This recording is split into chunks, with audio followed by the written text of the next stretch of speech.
నాగర్ కర్నూలు జిల్లా కల్వకుర్తి పట్టణంలోని ప్రభుత్వ బాలికల ఉన్నత పాఠశాలలో 10వ తరగతి చదువుతున్న ఇంగ్లీష్ మరియు తెలుగు మీడియం విద్యార్థులకు స్కాన్ అండ్ లెర్నింగ్ పాఠ్యపుస్తకాల పంపిణీ కార్యక్రమంలో ముఖ్య అతిథిగా ఐక్య ఫౌండేషన్ చైర్మన్ కాంగ్రెస్ పార్టీ నాయకులు సింకిరెడ్డి రాఘవేంద్ర రెడ్డి పాల్గొని మాట్లాడుతూ ప్రపంచంలో టెక్నాలజీ మారుతున్న సమయంలో ప్రభుత్వ పాఠశాలలో రావాల్సిన మార్పు అవసరం ఎంతైనా ఉందని, అందువల్ల ఐక్యత ఫౌండేషన్ ఆధ్వర్యంలో 10వ తరగతి చదువుతున్న విద్యార్థినులకు ప్రైవేట్ పాఠ్యాంశాలలో భాగంగా స్కానింగ్ పాఠ్యపుస్తకాల పంపిణీ చేయడం జరిగిందని అన్నారు.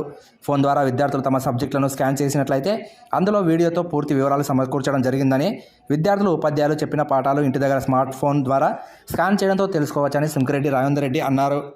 ఇవాళ ఇక్కడ కల్వకుర్తిలోని జెడ్పీహెచ్ఎస్ స్కూల్లో బాలికల జెడ్పీహెచ్ఎస్ స్కూల్లో స్కాన్ అండ్ లర్న్ ప్రోగ్రామ్ కింద ఈ యొక్క బుక్స్ 10th క్లాస్ వాళ్ళకి ఇవ్వడం జరిగింది. ఇది ఏంటి అంటే it's easy 2D 3D animation అటెంప్ట్తోని ఇట్స్ QR కోడ్ బేస్డ్ మీద డిజిటల్ ఎడ్యుకేషన్ అన్నమాట. ఇక్కడ ఉన్న మన సబ్జెక్ట్స్ ఏవైతే ఉన్నాయో 4 సబ్జెక్ట్స్ సంబంధించి ఒక సెట్ ఇవ్వడం జరుగుతుంది.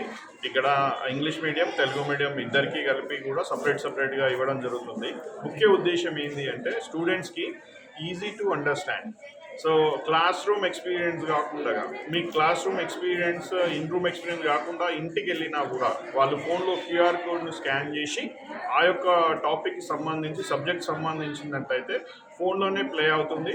So it is very very useful for them. ఎవరికైతే ఈజీ టు అండర్స్టాండ్, ఇప్పుడు ఎగ్జామ్స్ వస్తున్నాయి కదా మార్చ్లో 10th క్లాస్ వాళ్ళకి ఒక గైడ్ మాదిరిగా ఇది యూజ్ అవుతుంది. అందులో భాగంగానే ఇక ముందు కూడా ఇలాంటి కార్యక్రమాలు గవర్నమెంట్ స్కూళ్ళల్లో ఉన్న విద్యార్థులకి ముఖ్యంగా వారి కోసం అనేది ఈ ప్రయత్నం చేయడం జరుగుతుంది. ఇక ముందు కూడా ఇట్లాంటిది technology based advancing digitalization programmes కూడా ఐక్యతా ఫౌండేషన్ ద్వారా మేము తీసుకురావడానికి ట్రై చేస్తున్నాం.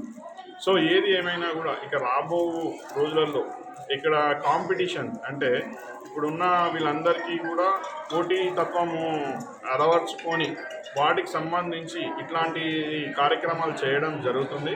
ముఖ్యంగా పేద విద్యార్థులకి గవర్నమెంట్ స్కూళ్ళల్లో ఉన్న విద్యార్థులకి ఇది చాలా ఉపయోగపడుతుంది. Thank you.